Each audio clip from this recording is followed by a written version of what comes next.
Dr. David Bray. Greetings, how are Welcome. you? I'm Great doing to very be here. well.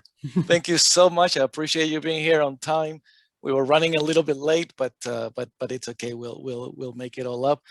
This morning we started the event with a good friend of yours, Pablo Brewer, Yes, and he is a great friend. He is an excellent change agent in both the public and the private sector. So I'm glad you had it yes, start with Pablo. exactly. And then we close with you. So appreciate it. Again, I tell people, I'm like, yes, look at the level of the guests that we were able to get, to come to this event, and just looking at your expertise, it's amazing. So thank you so very much for being here. Your presentation is going to be a conversation. That's what we agreed on, right? Correct. No slides, nothing like that. No, I prefer to make it organic and in the moment, so you can ask me anything. Perfect. So let's start with the whole premise about AI. We just saw, for example, in the previous one, if you just came in a little bit late, but it was about AI being used in fashion industry, right? And before that, we had a panel of AI used in fintech in Latin America, but all fintech worldwide. Before that, we had AI in cybersecurity and so forth. AI is being used for almost everything to make our lives easier, but that also brings some issues with it, correct?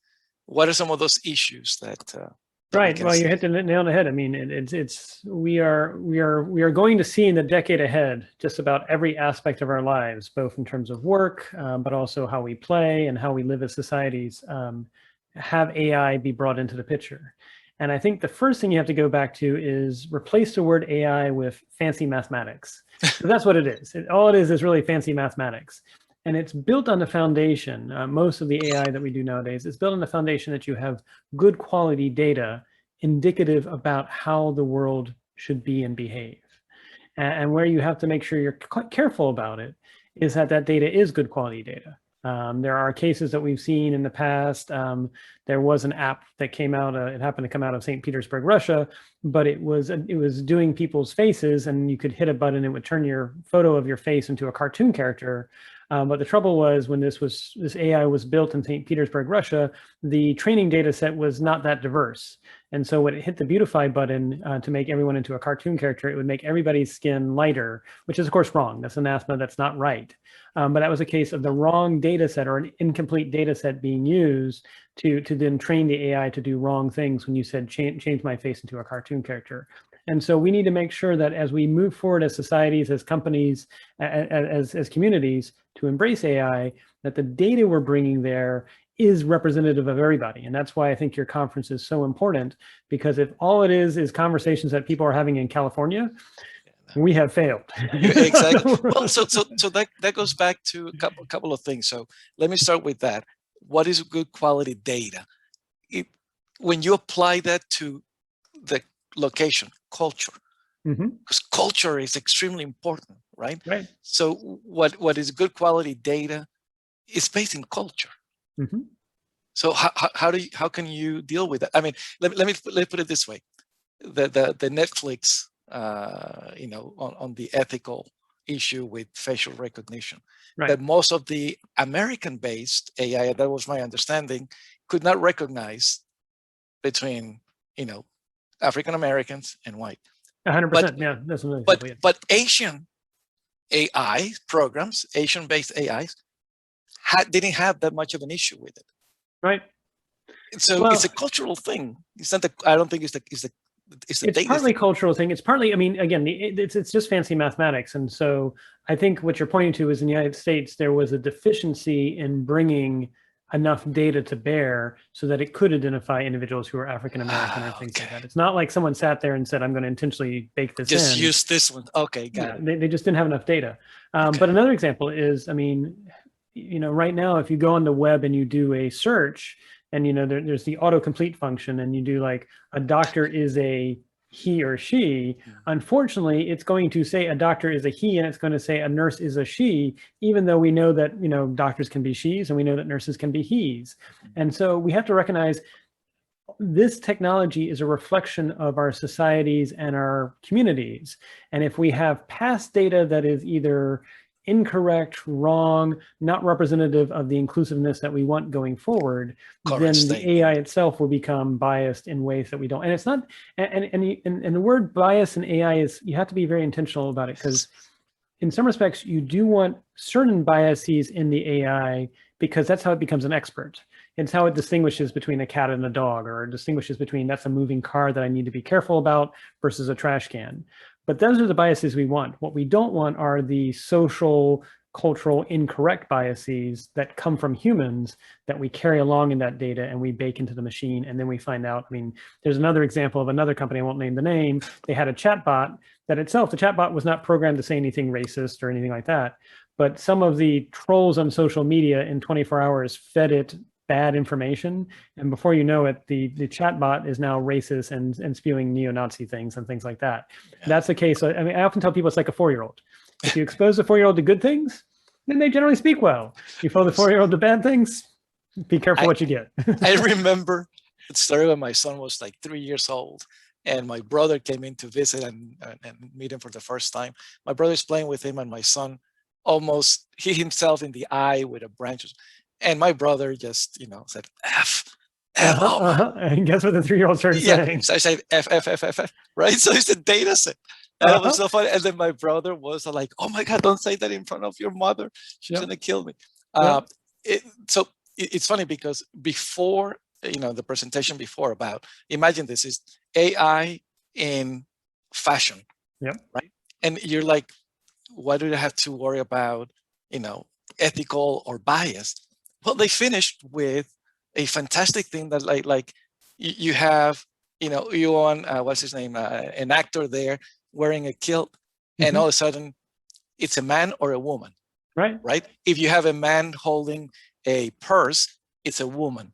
And so in right now with everything, a lot of the, as I was saying, a lot of the new fashion coming out is genderless. Right.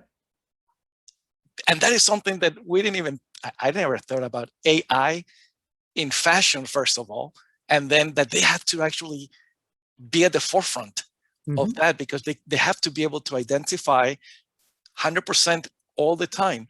You're a woman, you're a man, blah, blah. It's incredible.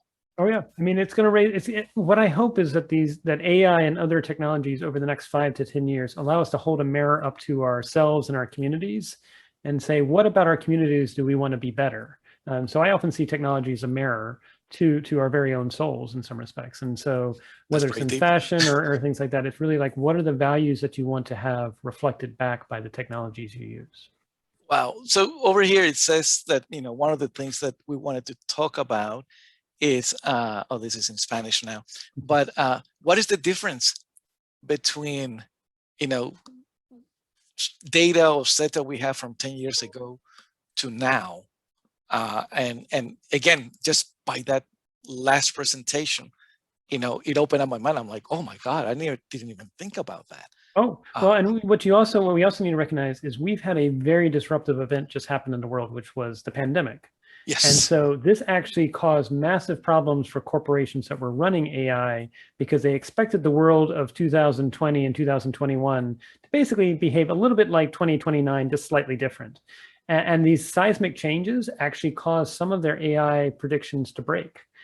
Because it thought that the world was going to be, it didn't foresee the pandemic coming. And when the pandemic happened, for example, now people are wearing masks and it doesn't know what that is. If you had pointed out people were wearing masks in the United States before the COVID-19, they would either thought they were a surgeon in an operating room, or maybe they were robbing a bank. And so this points to both a strength and a weakness of AI, which is the current AI that we use is only as good as the past is predictive of the future. And it doesn't mean we should throw it away when the future is disruptive. But for example, with fashion, you'll need to make sure that when you calibrate that machine, you're recognizing that we know there are fashion trends that will change and go.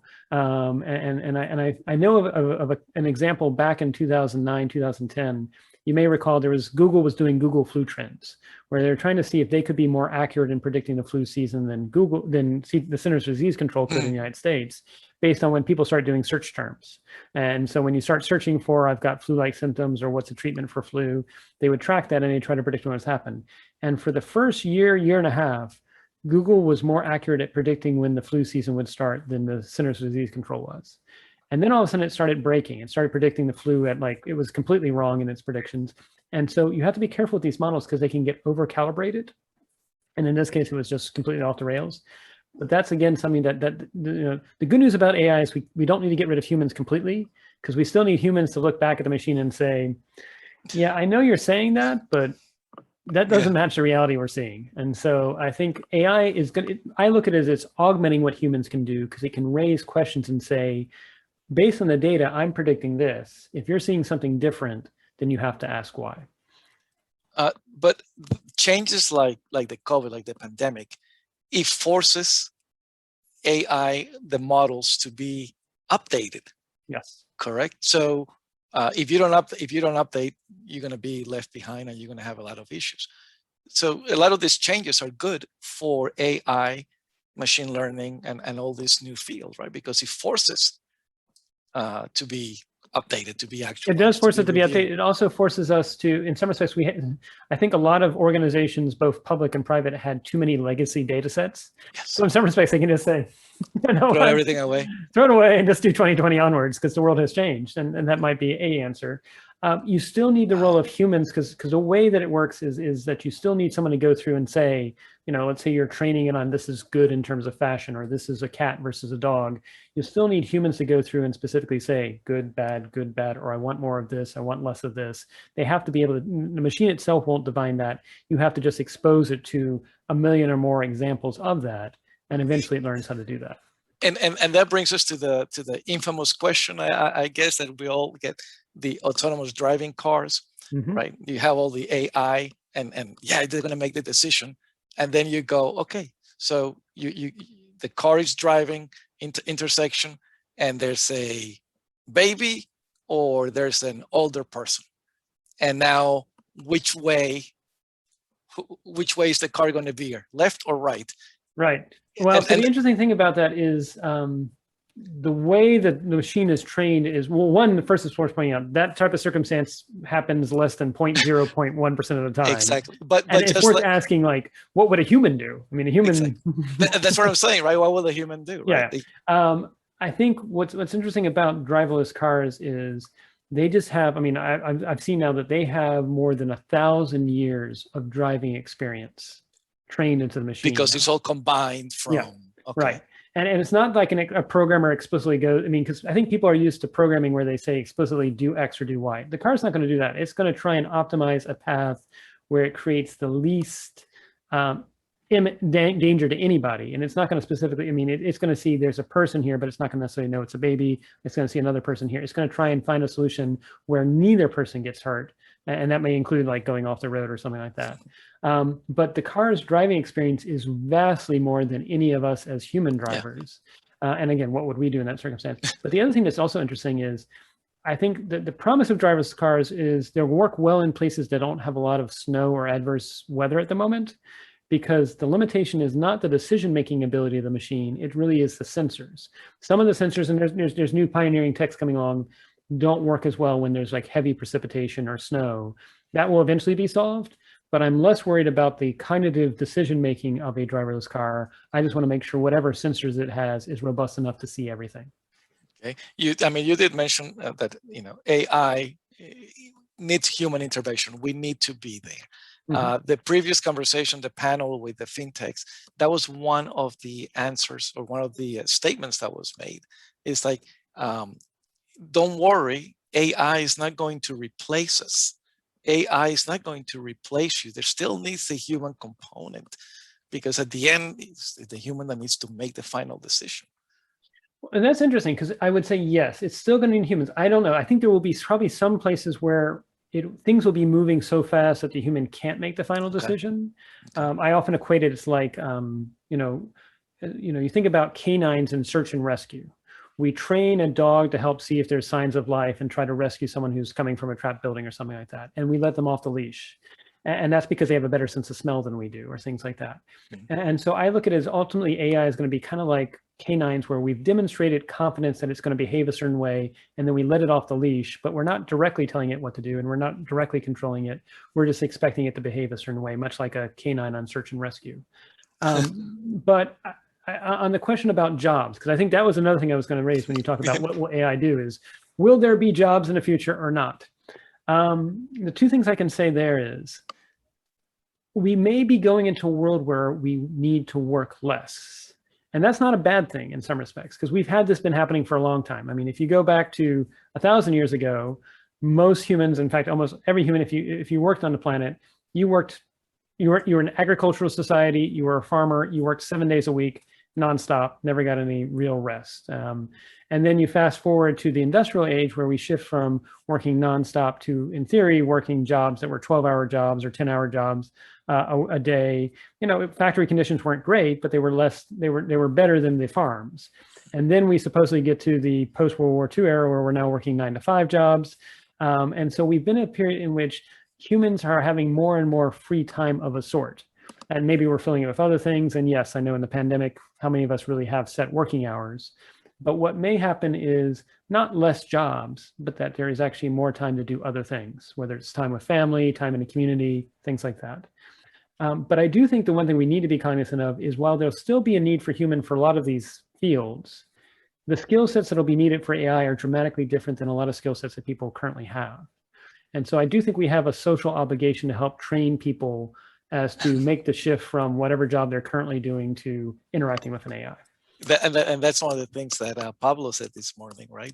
I mean, again, for disinformation, to how to deal with disinformation, we need to educate. We can't wait for the children to be adults. No, we don't have that luxury. Exactly. The world might not end up, if we wait that long. So I think that points to, I mean, traditionally we thought of colleges as something you went to in your 20s or something like that. I think this points to, there's going to be a need for continuous learning for everybody, whether you're in your 30s, 40s, 50s, 60s, 70s, even 80s. And what does that look like? Because it's not like you can just say, I'm going to stop my job and go back to school. You've got to figure out, how do you bring it into whatever you're currently doing if you are employed? If you're not employed, is there a way that you can get training as a way to then lead to an employment experience if you want to be employed?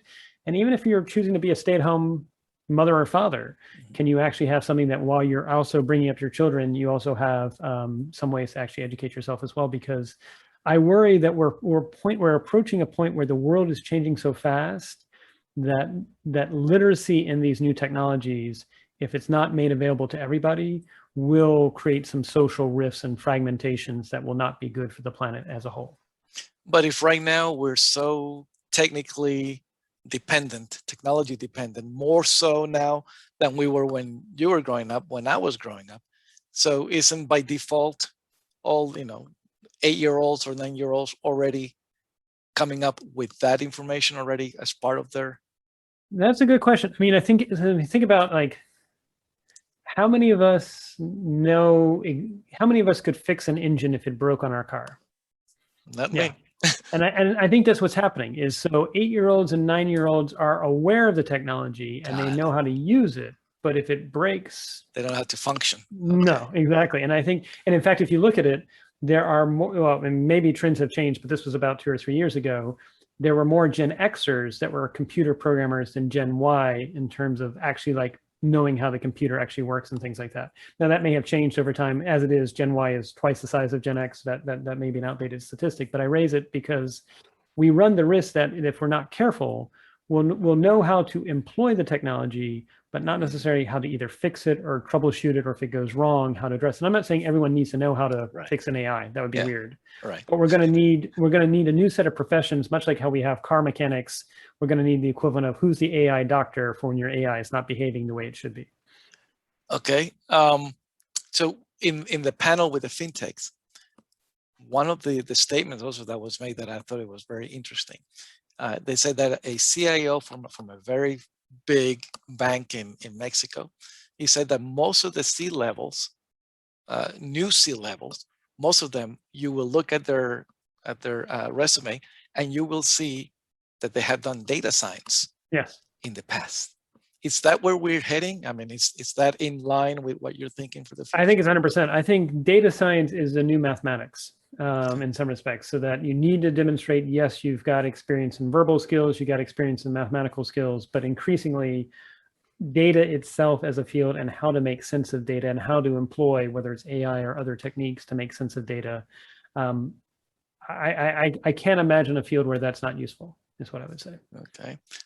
Take a little break here. If everyone that's listening to us, you have any questions, please feel free to come in. This is an open conversation. This is for all of us. That's why we are here. Where do you see AI going post-pandemic? We're still in the pandemic. People keep saying it's post-pandemic. We're not. We're not even close to being done.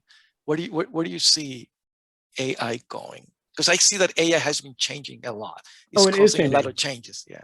And it will continue to change. It's worth, I mean, it's worth, so to answer the question where it's going, let's take the long view of history, which was, you know, the early days of AI were the 1950s, when you had Herbert Simon and others wanting to demonstrate that a machine could play games as good as a human. And of course, we saw that was the 1950s, but it wasn't until when we get to the 90s and 2000s that we have, whether it's chess or Go, that finally we can actually see computers playing better than humans.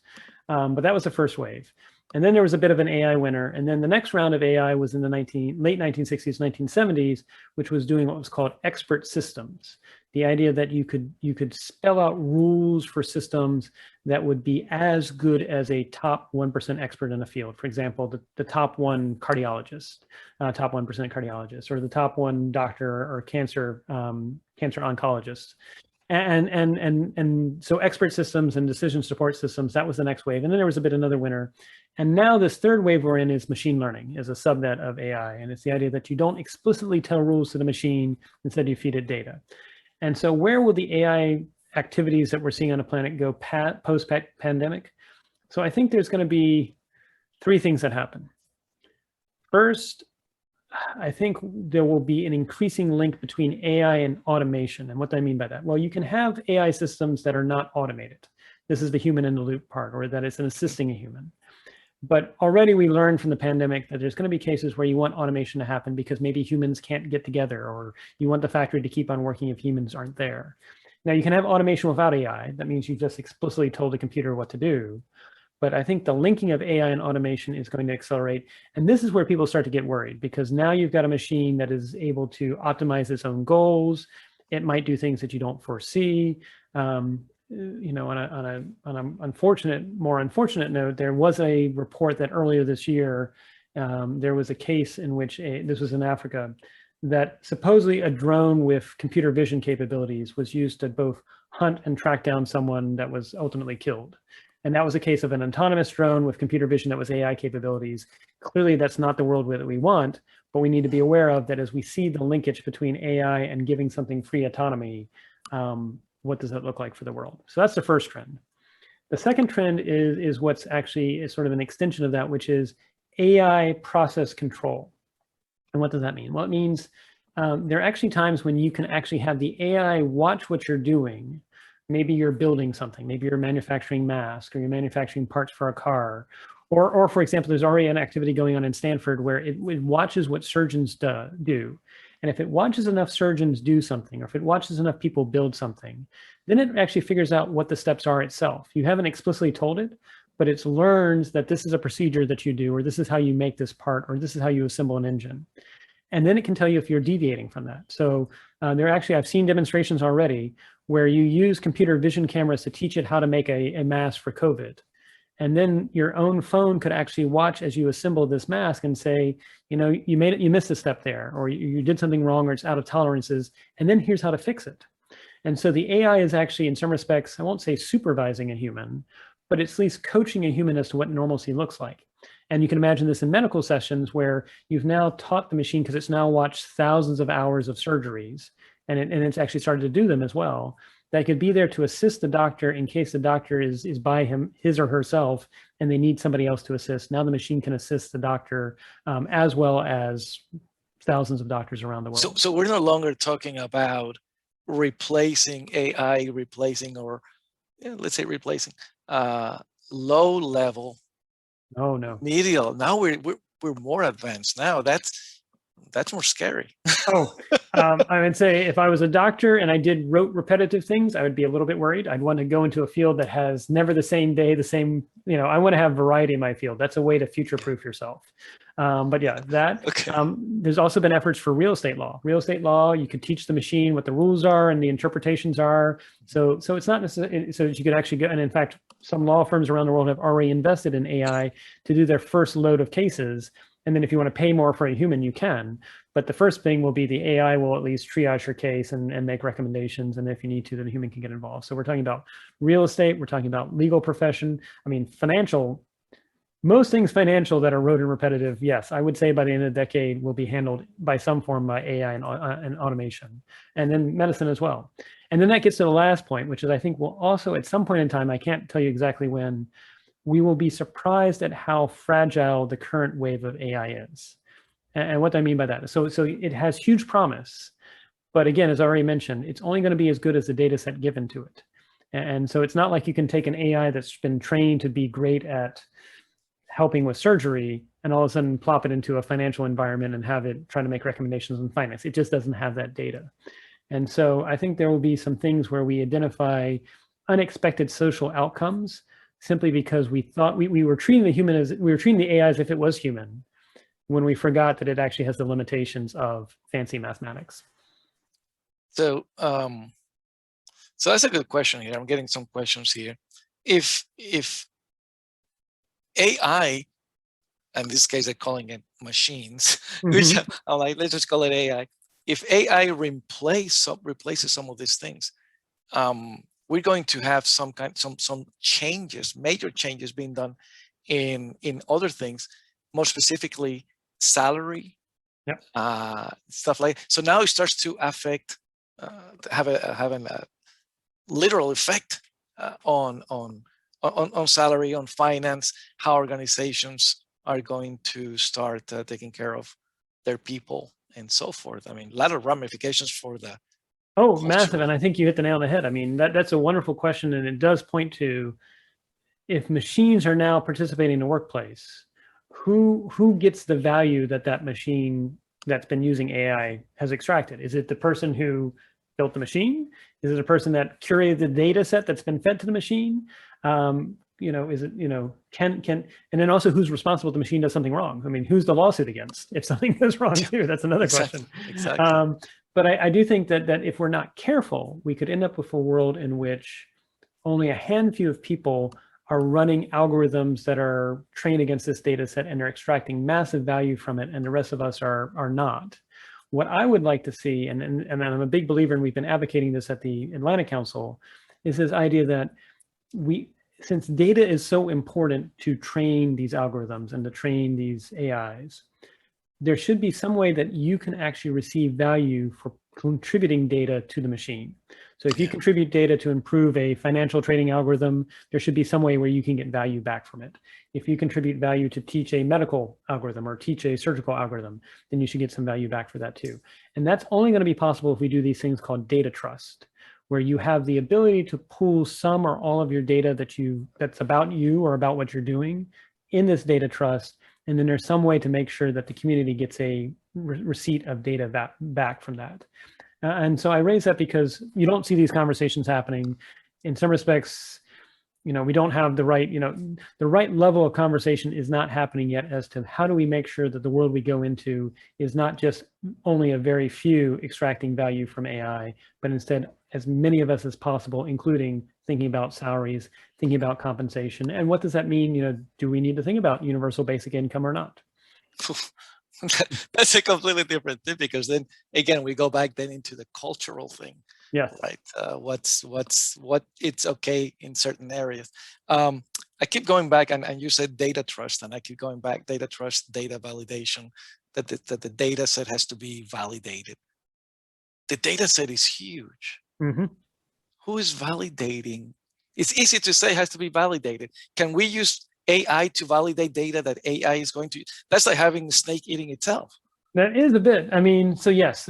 So the short answer is, ultimately, you need at least a data set that a human has taken a look at and said, this is good or bad, or this is, I've classified this as this is a cat, this is a dog, this is a cat, this is a dog. So but that's a very simplistic thing. I mean, now we're talking gazillions of stuff that there's no way a human can do it. No, and what it points to is where we're going to have to get to is organizations are really going to have 3 different generalized AI systems. They're going to have one which has been trained and is the amalgamation of what they consider to be their gold standard of truth on the world. So if you're a real estate firm, or if you're a financial firm, or if you're a financial firm, this is your collected data that you believe to be absolutely representative of reality and truth and what you want to use. Now, there's a separate data set is which, as the world is continuing to change, you're bringing new things in and you're evaluating whether or not you bring that into your gold standard. And that's where you could possibly use a combination of human, but also AI methods to say, does this data set that I've brought in, does it match the reality that I already know or not? If it doesn't match, it doesn't mean it's wrong. It might just be the world has changed, but I need to flag it and the human has to take a look at it. And this is where, again, with Pablo as your opening speaker, if you're not careful, misinformation can be fed to machines too. Oh my God, that happens all the time. I mean, we just saw it in the previous presentation about fashion, things that you don't think about, right? They showed an example of a couple that you and I and most of us assume is a normal couple. It's the man and the female, and the man is wearing a tuxedo, the female is wearing a nice white wedding outfit, and we see it and we're like, that's a wedding, right? And that's what the AI detects. Then they showed a Japanese style wedding, and it's got the man sitting there and the woman sitting there, but they're not wearing the traditional, what to us is a traditional. So they call it something else. They don't like, the AI did not identify it as a typical Japanese Oriental wedding. So where to have this gold standard, it's got to have a lot of characteristics that are part of this whole, attributes that are part of this whole thing, that have to take the entire planet, human, into consideration. That's a very difficult and it's going to make it extremely valuable. I mean, what companies are going to realize is that may be their most valuable asset, is the data that they have curated and spent the time to do. So we're talking about creating Noah's Ark for AI. Kind of, yeah. I mean, and that's why you see a lot of companies racing to collect as much data as they can about the world. I mean, when we do the little captions and things like that, we're teaching the machine because it's creating massive value for them. We're not getting it. But yeah, I mean, I think, for example, we already have certified public accountants that do accounting. Yeah, I think it's only a matter of time before whether it's CPAs or someone else is playing that role for data, in which they assess not just your financial books, but they assess the quality of your data books, and then that actually gets a valuation for your company. But let me also get real quick. So I gave you the two. There's a third thing too. I gave you the gold standard. I gave you the new stuff that you're trying to see if it's good or not. But then there's another third leg, which is all the things that could go wrong. It's sort of like the devil's advocate, and we've seen this already. For example. If stop signs, computers can be taught to identify a stop sign and stop in those driverless cars. But if you put a little pieces of white tape in certain places, little pieces of black tapes, I mean, you're not covered the sign. I mean, if you and I look at it, it still looks like a stop sign, but the computer vision algorithm for the car will not see it as a stop sign. It will keep on plowing through. And so that's a case of where the machine can be fooled with ways that you and I would not detect, but the machine has now been fooled. Another example, you can take a photo of a cancer cell that the computer vision has been taught to identify and says, yes, that's cancerous, or no, that's not cancerous. And you add a little bit of noise to it, and I mean, you and I would not detect it. It would still look the same exact image to you and I. But to computer vision, there's been some noise added to the image, and all of a sudden it switches from saying that was cancerous to that is the opposite, or vice versa. And so, just like how we currently have people that are experts in cybersecurity, I think we're going to have a new field evolve, which is experts in how do you fool AI. Because if you're not careful, either intentionally or unintentionally, this will be done to your data set, and then bad things will happen. And in fact, I was having that conversation while I listening to all these conversations, the panels on the site with a friend of mine. I'm like, that's basically the data sets are the gold mine. And to me, from cybersecurity, we've been like trained to look at the single point of failure. Right? And that is a single point of failure. If you just add one little thing, as you said, just make one little thing there, you can poison a data set, an entire data set. And I think 100%. And the other thing is that cybersecurity, up until like the last 5 years, was used to forensics and identifying and saying it's a specific line of code that something was done, or it's a specific type of exploit. It's becoming much more like medicine now, which is the doctor says, I think you have these generalized symptoms, or I think you have, it's going to be so complicated that I do it on behavior based as opposed to forensics, because as you said, I mean, knowing which specific data element now poisoned the machine, I won't be able to point to, but I'll just say, you're not operating as a healthy AI now. Okay. With Pablo's conversation, we were talking about, defending. It seems again, he was talking about, it's easy for AI to identify bots. It's difficult for AI to identify the androids. And that's the first time that I heard that term. Bots and humans control.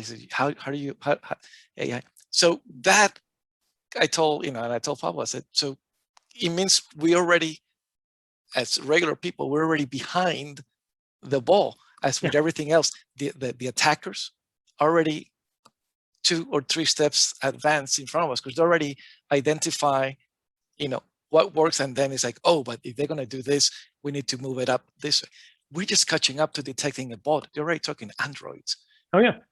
So you hit the nail on the head. So yeah, so it's predator prey, and you're absolutely right. That unfortunately, the moment we publish like one way to identify bots is the fact that they never sleep. Well, then the Android or cyborg front is like, fine, I'll program the bot to like look like it's sleeping, or look like it's taking a break at 12 noon for lunch or something like that. But you're absolutely right as well, because the cyborg or the Android is now training on a human. It can actually watch enough humans to make it mimic its behaviors as if it's a human.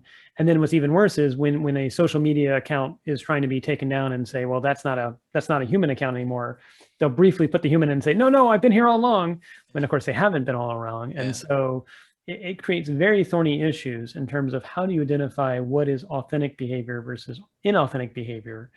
And I think at the end of the day, I hate to say it, I mean, it's going to continue to be predator prey. Yeah. But I think it's going to have to be that we're going to have for ourselves our own agent that's operating for us, not for some corporation or not for some government, but our own agent that's operating for ourselves, that will help us make sense of all this and say, as you and I are talking right now, it'll come back and say, there's a 99% likelihood that Edgar really is Edgar, and this is not a deep fake that you are talking to. And it says vice versa to you, that it's 99% that this is really David and not a deep fake as well. But I have actually raised to some companies, particularly companies that have good customer data or things like that. You can imagine a future where maybe your CEO calls, or one of the C-suite executives in your company says, I want you to wire $250,000 to this bank account. And it sounds like them. It really sounds like them. You really think it's them. But before you do it, say, okay, boss, that's great. But before I do that, can you give me the name of your second child or something like that? Some question that the AI would not know. Okay. And if that sounds far-fetched, there actually was a reported case about 1.5 years ago where apparently a deep fake audio was done impersonating the CEO's voice. And the company lost about $250,000 before they knew it. Wow. And so that's already happened. And so, we're going to have to figure out a science of making the Turing test more complicated to actually validate that it's really you and not some machine trying to impersonate being you. David, you mentioned you talk with companies, with CEOs and C-level executives, governments. Is this a private sector issue? Is this a public sector issue that they need to lead, or is it a combination of both? I would say it's all of the above, but the trouble is nobody knows the first step to be done. Okay. I think the public sector says we want the private sector to take the first step. The private sector says no, we want the public sector. So nobody's willing to take the first step, and it's kind of like the bystander effect. I do say that in general, though, the world we're going into with the rate of technology and data change, things that used to be done exclusively by government can't be. Because government is not meant to swing with the sheer amount of speed that these world changes are happening. I mean, government should be there and play a role, but increasingly we're going to need private sector, maybe it's coalitions as opposed to individual companies that think beyond their own ROI to come forward and make it happen. But I would look for this problem of validating that it's really you online and not someone trying to impersonate your style of writing. I mean, we know, for example, GPT-3, if you feed it enough text, it can begin to create articles that look like they've been written by the Washington Post or New York Times. If someone could get enough access of what you've written online, they could probably create emails that look like you wrote it, Exactly. even if you didn't. And how would you defend against it if someone says, I have this email from Edgar and it claims the following outrageous things? Yeah. Like, no, I never wrote that. Yeah. You know, how would you prove that? Same thing for videos eventually, and audio as well. And so this is going to be the challenge of the decade ahead is, you know, AI is going to bring a lot of great things, but like all things, it's also going to bring some headaches. Yeah, I mean, you take the good with the bad, right? And it's like, you know, you make the best out of it.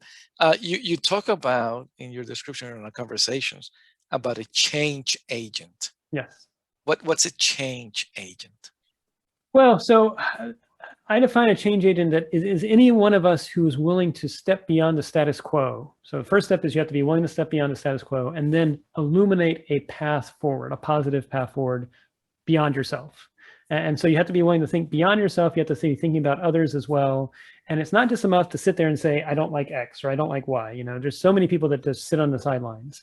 You have to think about a strategy for navigating beyond the status quo and have that strategy. And it goes back to my own definition of leadership, which is, one, anyone can be a leader. But the root of the word leader, according to some, come from the Greek word leet, which means to be sent unto death. And I usually ask people, like, how many people want to be leaders? And I say, and how many people still want to be leaders if you're going to be sent unto death? And they're like, not so much. And it's not necessarily that you're going to physically die, although that's possible, but it's that leadership comes from Greek, where the leets were the ones that carried the flag in front of the army. And that's all well and good when one army is marching along the ground, but when one army meets another army, who's the first to die? It's the flag bearer. And how does that relate to leadership? Well, what you're trying to do is you're trying to help an organization or a community or even a nation let go of old ways of thinking. They have to have death to certain ways so they can embrace newer ways. And sometimes you succeed. And sometimes when they're trying to let go of the old ways, they turn on you and they try to kill you instead. Well, that's the famous cultural change, right? Oh, yeah. In cybersecurity, in my world, we'll talk about, you know, cultural change, you know, the user, the end user, they have to start thinking about security, blah, blah, blah, blah, blah. Now, in the panel today with the fintechs, they were talking about the exact same thing, about cultural change. And I'm like, wait, I've heard that before, but that we own that, right? Cybersecurity, we own it.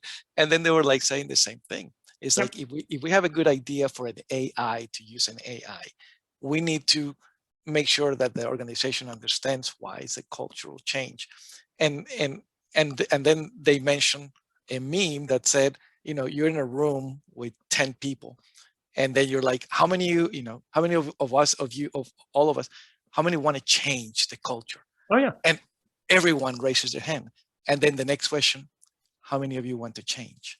Yeah. Or are willing to change? And then maybe one or two. Oh, yeah. So, I mean, well, the other thing I'd also say is I'd ask you and your audience, I mean, cross your arms. And then I'll tell them to cross them the other way. And it's like, that feels awkward. Yeah, exactly. Yeah, and that's what you're asking. And that's what you have to recognize when you're a change agent. You're asking people to do things that feel awkward. And it feels, you know, and like you said, that's why many people don't volunteer to change themselves. Right. And so having the empathy for the fact that you're asking people to do things that feel awkward, that you're, you know, I'm a big believer that it's about handling whatever is being lost and being let go and having and honoring that. And then also, you know, giving them encouragement that they can do it, that they can play a role. But you know, again, I mean, you look back at successful leaders as well as those that didn't cross the chasm.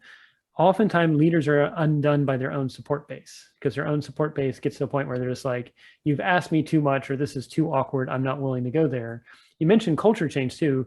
I think it's worth unpacking culture. And I see culture as having three parts. It's first and foremost, what are the incentives present in the community or the organization? You know, what are the incentives? Are the incentives to bring in ROI? Is the incentive to make things are secure? Is the incentives that what are sometimes often the disincentives work against you? And so if things are not going well, you have to say, well, how do I change the incentives and the disincentives? The second part is actually the values. So what does the community pride themselves on, or the organization pride themselves on? It may be sometimes those values have to change so that you can embrace things as well. You might have a culture that it values nothing ever goes wrong. Well, that's great. Nothing ever goes wrong. But how innovative are you ever going to be? Because and so you have to think about the value. And then the last is trust. Trust levels both between individuals, but within groups. Trust, and I think this really interesting when we think about a future of culture in the future with incentives, values, and trust will not just be about between people, but it'll be between people and AIs and vice versa. Well, how do you make sure that the AI itself has the right values, has the right trust levels, and has the right incentives relative to the organization as a whole? Remember, well, I remember when I was a little boy growing up in Colombia, that like in the future, in 30 years, we're gonna have a pill for everything, right? The pill to straighten your teeth. Just take the pill, all that stuff. It seems like we're there right now, restarting the whole thing about AI. Well, in the future, AI is going to be able to do this, and AI is going to be able to do that. How advanced do you think? I mean, you're in the middle of it. How advanced really is AI right now? How close are we to that future that we're thinking about? I don't know if we're at the point where that magic pill is going to be there. I keep on coming back to it's fancy mathematics, and so whenever you say it's and again, I think it can do some really amazing things. I also think we'll be surprised at how fragile it is in other cases. But I also don't discount that the AI we have today is not indicative of the future. If anything, I say you're currently using the least sophisticated version of AI that will ever be on the planet. It'll get even more sophisticated tomorrow, and it'll keep on, hopefully. I mean, you hope.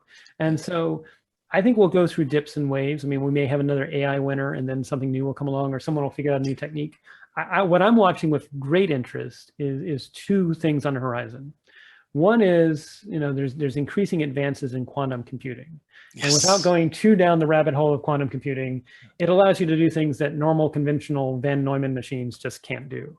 Okay. And so AI plus quantum, it's a different game changer. Really game changing, yeah. Okay. In certain settings, I think bio and drug discovery, tremendous. Well, so tomorrow is interesting, because tomorrow we're having somebody talking about using AI to design new proteins. Oh, 100%. Oh, yeah. That is, I think it's very, I mean, as I tell people, the good news is personalized medicine's coming.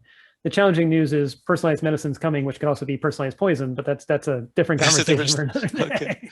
Okay. So I think quantum plus AI could be really interesting. The other thing I'm also tracking on AI is, again, right now, this third wave we're in is unstructured, for the most part, unstructured learning with data and things like that. And there is some structured learning that you can do too, but it's the idea that the data set teaches the machine.